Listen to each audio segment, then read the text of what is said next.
de Marshall Ingham, TCD. Avez-vous souvent l'impression que vos émotions sont hors de contrôle et ne vous appartiennent pas? Vos pensées sont-elles souvent envahies de craintes par rapport au futur ou contaminées par les souvenirs du passé? Est-ce que vous avez le sentiment de ne pas arriver à vivre dans le moment présent? Voudriez-vous être libre? Être libre de vivre en accord avec vos propres croyances? Voudriez-vous ne dépendre que de votre capacité à participer à votre vie de manière pleinement consciente? Ceci est vrai pour vous. Alors, ce programme vous concerne. Bienvenue. Marshall Ingham est professeure à l'Université de Washington. Elle est chercheure en psychologie. Elle fait de la recherche pour améliorer les traitements, et les traitements surtout destinés pour des personnes qui ont des problèmes de régulation émotionnelle. Dans ce programme, elle va nous parler de certaines compétences qu'elle n'a pas vraiment développées elle-même, mais ce sont des compétences qu'elle va nous enseigner et qui lui ont d'ailleurs été enseignées. Elles se sont avérées tellement valables pour elle qu'elle s'est dit qu'elles pourraient être valables pour d'autres. Alors, elle a passé beaucoup de temps à essayer d'imaginer qu'est-ce que j'ai appris exactement et comment enseigner avec précision cette compétence à quelqu'un d'autre. C'est donc le thème de son programme. Le nom de compétence dont je vais parler est la compétence de prise de conscience totale. C'est là-dessus que va se centrer tout ce programme, cette prise de conscience totale. La prise de conscience totale fait référence à la qualité de l'attention, à la qualité de la conscience, à la qualité de la présence avec laquelle vous vivez votre vie de tous les jours. C'est une manière de vivre sa vie en étant éveillé, en d'autres termes, en ayant vos yeux ouverts en lieu et place de vos yeux fermés. Alors, mettez votre main droite sur la table, en face de vous, ou alors placez-la sur votre jambe et concentrez-vous sur votre main. Toute votre attention est dans la paume de votre main. Prenez note des sensations de votre main. Prendre note, c'est observer.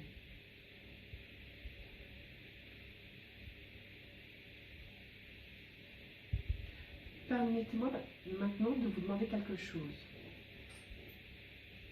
Lorsque vous observez simplement votre main, est-ce que vous êtes en train de décrire ce que vous ressentez dans votre tête? Est-ce que vous vous êtes dit c'est chaud, c'est froid, c'est dur, c'est mou? Parce que c'est difficile de prendre note sans être dans la description.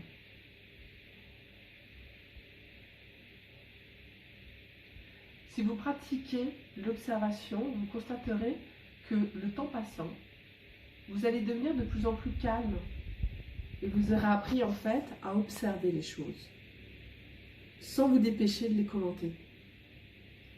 L'objectif dans observer, c'est de rester centré sur constater, sur le fait de noter et non pas de décrire.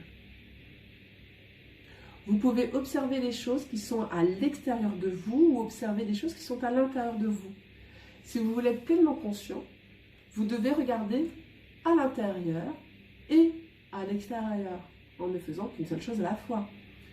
Maintenant, commençons par le fait d'observer à l'intérieur de soi. Certaines personnes ont extrêmement peur de regarder à l'intérieur d'elles-mêmes. Elles ont peur de ce qu'elles y verront. Elles ont peur que si elles regardent à l'intérieur, elles soient débordées. Il peuvent apparaître des sentiments qu'on ne souhaite pas, des sensations douloureuses, des pensées qu'on n'a pas envie de voir.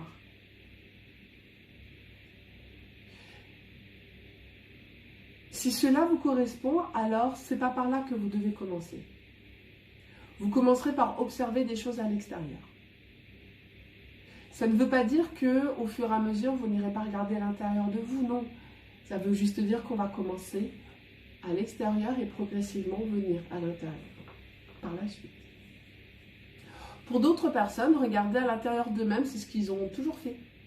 Ils observent ainsi tout le temps, ils se regardent eux, Quoi qu'ils fassent, ils sont juste débordés par des pensées qui passent par leur esprit, des émotions qui explosent en eux. Ils ne parviennent pas à s'éloigner d'eux-mêmes. Il manque tout ce qui se passe à l'extérieur.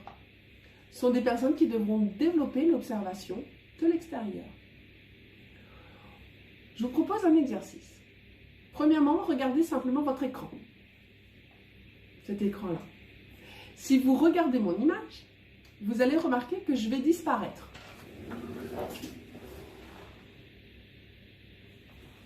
Bonne nouvelle, je suis réapparue. Alors, c'est pas du tout ça, bonne nouvelle. Donc, c'est là qu'il faudra couper. Je vais réapparaître. Mais maintenant, je voudrais que vous regardiez l'écran. Maintenant, regardez l'écran et essayez de ne pas décrire ce que vous voyez.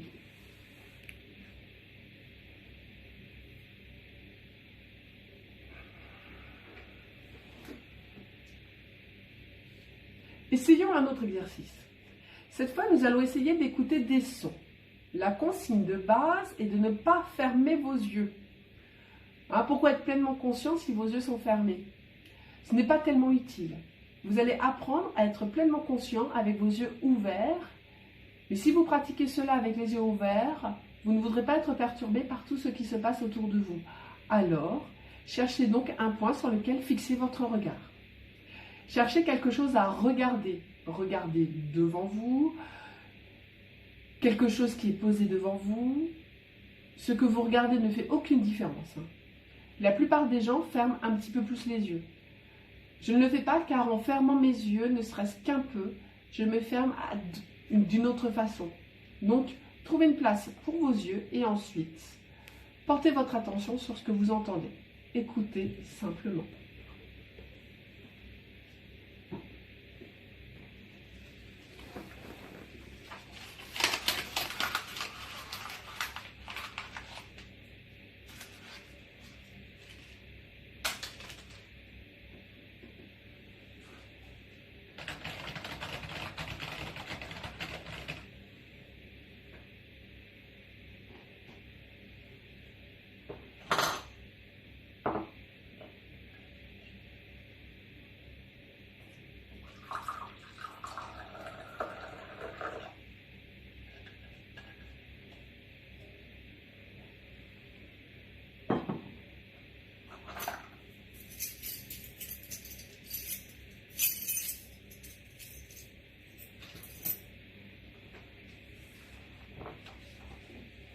Faisons encore un autre exercice. Nous allons pratiquer le plus courant des exercices de prise de conscience totale. Il s'agit d'un exercice que vous allez trouver dans toutes les cultures, dans tous les groupes de prise de conscience totale, dans toutes les conférences à ce propos. Nous allons nous concentrer sur cet exercice-là. C'est une chose avec laquelle vous allez vivre toute votre vie. Une chose dont personne ne peut se séparer. Il s'agit de la respiration. Donc, pour pratiquer cet exercice, appuyez votre dos contre le dossier. Redressez-vous, même si c'est un peu inconfortable. Trouvez un point sur lequel posez votre regard et concentrez-vous sur votre respiration. Ouvrez un petit peu votre bouche et desserrez quelque peu vos dents de sorte que votre mâchoire soit relaxée. Puis vous allez inspirer par votre nez.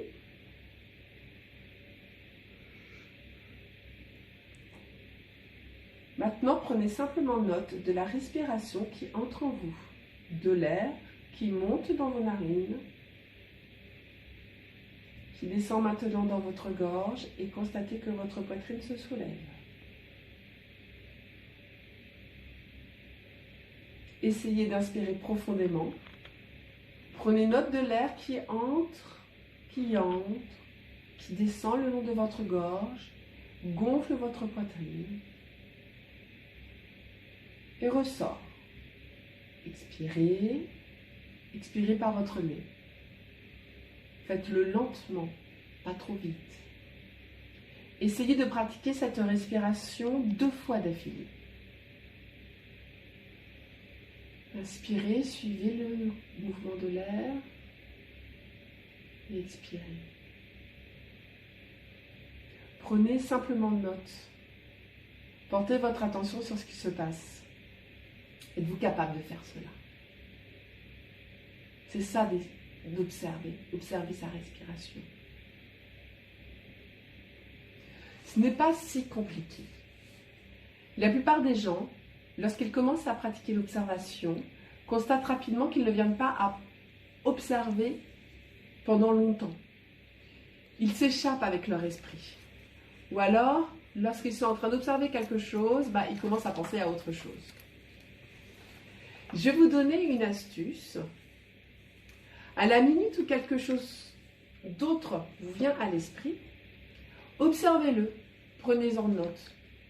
Observez simplement que votre esprit a été pris par quelque chose d'autre. Notez-le et remobilisez toute votre attention, toute votre concentration. Un peu comme s'il s'agissait de nuages qui passaient dans le ciel de votre pensée. Laissez-le passer. Et s'échapper. Certains imaginent que leurs pensées sont des oiseaux, qu'ils les laissent s'envoler de l'esprit. Ça peut prendre longtemps d'apprendre à centrer son attention sur une seule chose à la fois. Et en fait, presque personne ne parvient à réaliser ça correctement.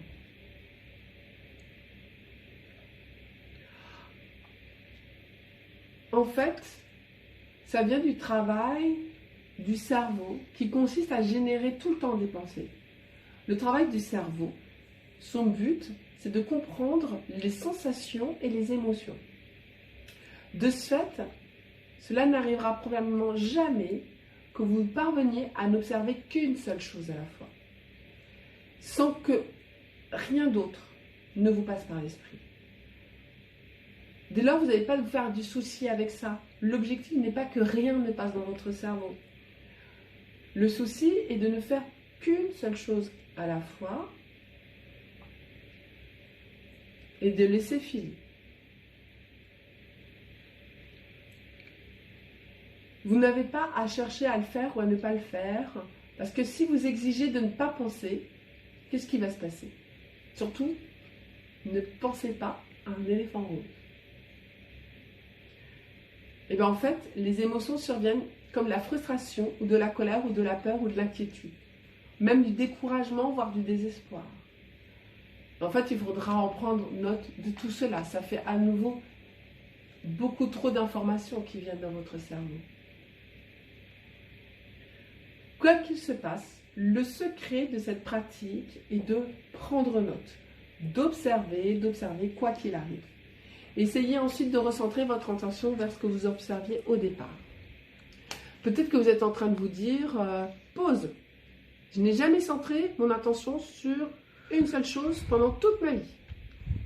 Je ne peux pas faire ça. C'est quelque chose que je ne peux absolument pas faire. Et pourquoi essayer si j'y arrive pas? Si je dois faire ça, ça va m'effrayer, je le sais. Je pensais exactement comme ça lorsque j'ai commencé. En fait, lorsque j'ai commencé à pratiquer la prise de conscience totale, je m'asseyais et j'essayais de porter mon attention sur ma respiration. Alors je m'asseyais comme ça, en portant mon attention, ma respiration. Et je pensais que peut-être, qu'en fait, j'y arrivais pas, que j'étais pas capable. J'avais en fait surtout très hâte d'arrêter. J'avais hâte que ça passe vite, j'avais hâte de faire autre chose. J'avais envie de cesser l'exercice.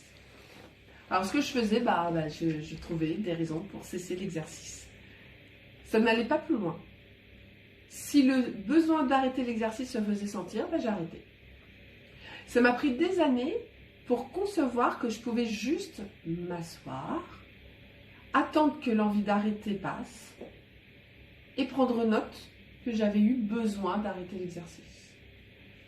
Regardons comment apprendre à observer l'intérieur de vous. Alors, comment allez-vous vous y prendre? Eh bien, la première chose à se rappeler est à nouveau de garder les yeux ouverts. Mais cette fois, ce que je souhaite que vous fassiez, c'est faire une sorte de pas en arrière. Regardez votre esprit et regardez si une pensée le traverse. En général, quand on demande de regarder s'il y a des pensées dans le cerveau, il n'y en a aucune qui passe à ce moment-là. Prenez le temps. Constatez simplement si une pensée apparaît. Et si une pensée survient, prenez-en note. Attendez de voir si une pensée arrive.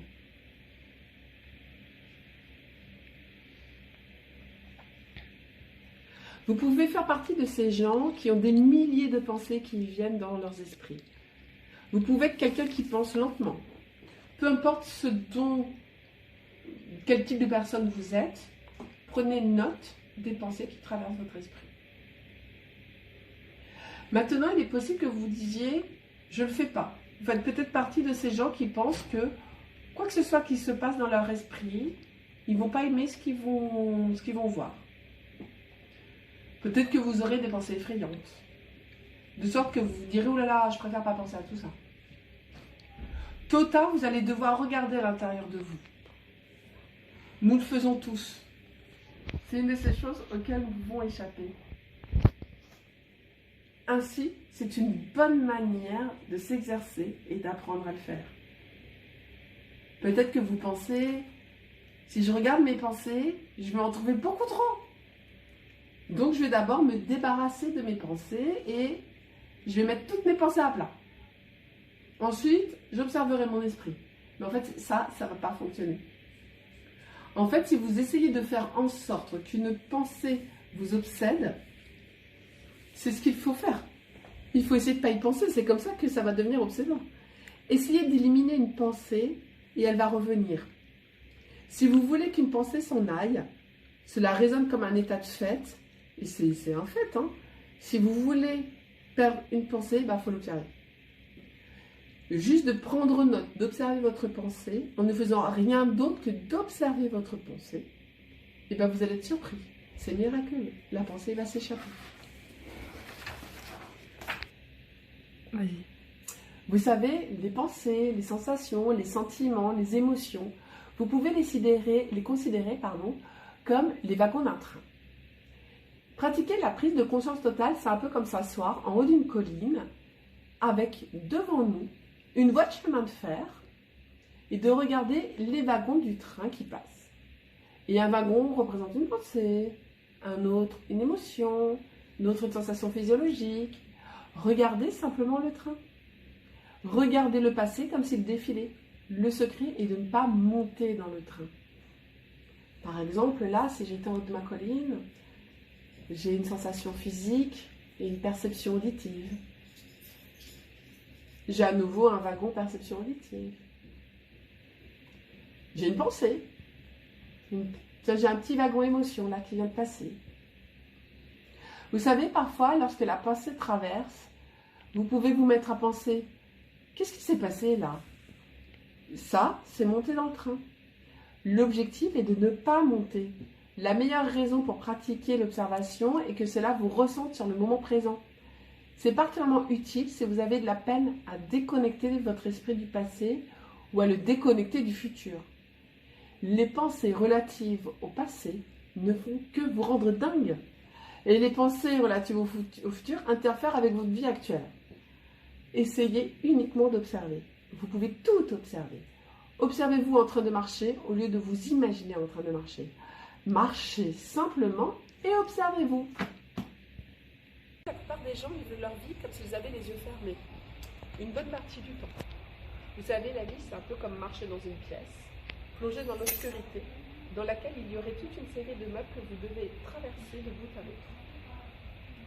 La prise de conscience totale, c'est lorsque vous traversez réellement la pièce, et avec le plus de compétences possible. Vous allumez la lumière de sorte à pouvoir voir les meubles. Vous devez admettre que si vous allumez la lumière et que vous voyez où se trouvent les meubles, vos chances de traverser la pièce sans vous cogner contre les meubles sont nettement plus grandes que si vous laissez la pièce dans l'obscurité. Une vie sans prise de conscience totale revient au même que de vouloir traverser la pièce avec la lumière éteinte. En tant que pratique, la prise de conscience totale est vieille de plusieurs milliers d'années. En fait, elle existe dans toutes les religions et dans toutes les cultures dont on a toujours connu. En fait, elle existe dans toutes les religions, dans toutes les traditions, aussi bien occidentales qu'orientales. On utilise juste des noms différents. Ce qui est intéressant à ce propos, et ce qui a intéressé Marshall Hahn en tant que scientifique, c'est que même si ce sont des traditions spécifiques, et que la prise de conscience totale est là depuis de nombreuses années, ce qui se passe, c'est depuis une quinzaine d'années à peu près, on a pu constater l'émergence d'un intérêt dans les sciences occidentales pour l'utilisation de ce type de pratique. On voit actuellement, en psychologie particulièrement, l'avènement de tout ce qui est mindfulness, de pleine conscience, pour améliorer la qualité de vie de la personne.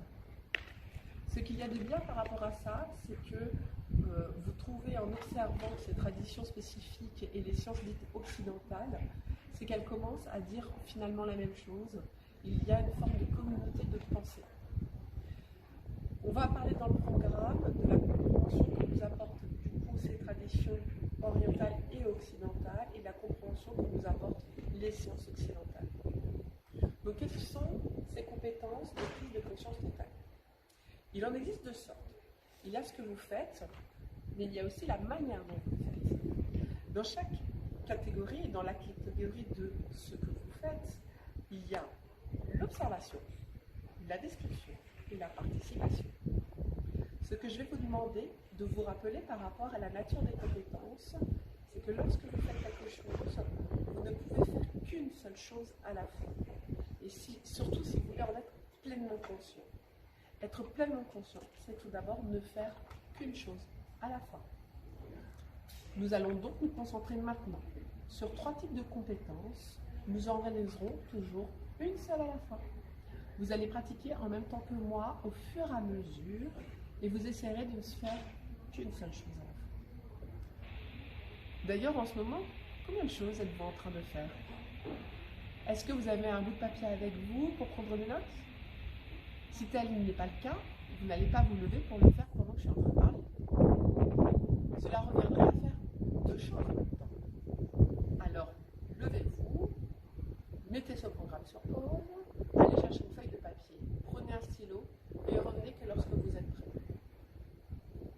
La bonne nouvelle, c'est que regarder ce programme et prendre des notes, c'est comme aller à l'école et prendre des notes. C'est une chose complexe, mais cela revient à ne faire qu'une seule chose à la fois. Donc, vous pouvez le faire. Vous êtes prêts? Observer. Observer est la première compétence de la pleine conscience. Le secret pour réussir une observation est de se centrer sur une seule chose à la fois. L'idée n'est pas d'observer. Vous savez, des fois, on pourrait dire j'observe. Lorsque je regarde là, puis là,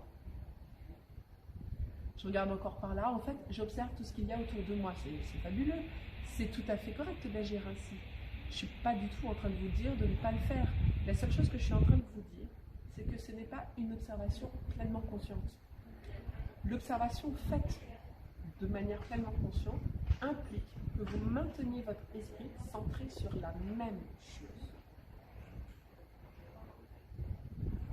Essayons maintenant de mettre cela en pratique.